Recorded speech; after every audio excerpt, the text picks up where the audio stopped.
मुख्यमंत्री महोदय चालू करा. विजय ऐका ऐका विजयराव खाली बसा खाली बसा खाली बसा.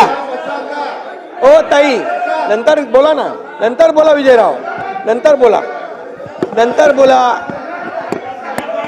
बघा मी का बोललो विजयराव.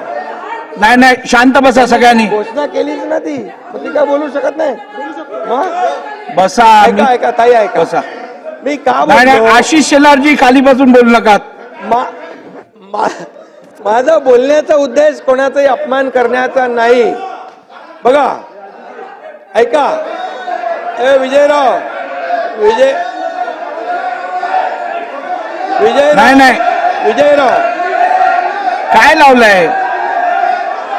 रवी राणाजी खाली बसा. आपण विजयराव नाही विजयराव ओ विजयराव मी का बोललो. मला राहुल गांधींचा अपमान नाही करायचा आहे.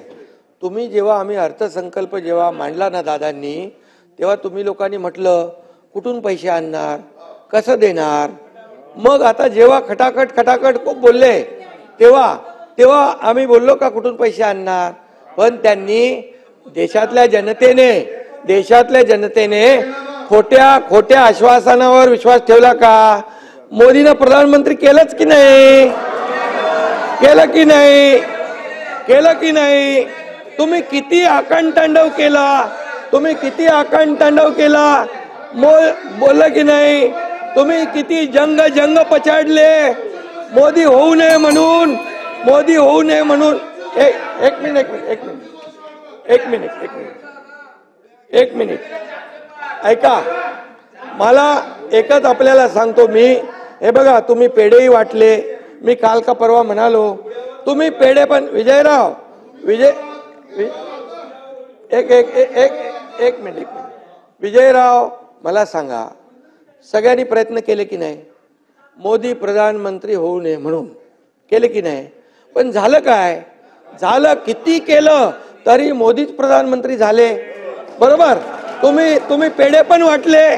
मोदी प्रधानमंत्री झाले म्हणून पेढे वाटले का तुम्ही हारले म्हणून पेढे वाटले का. तुमचे 40-50 ताई ऐका ना, 40-50 आणि 99 म्हणजे 100 पण नाही आकडा पकडला.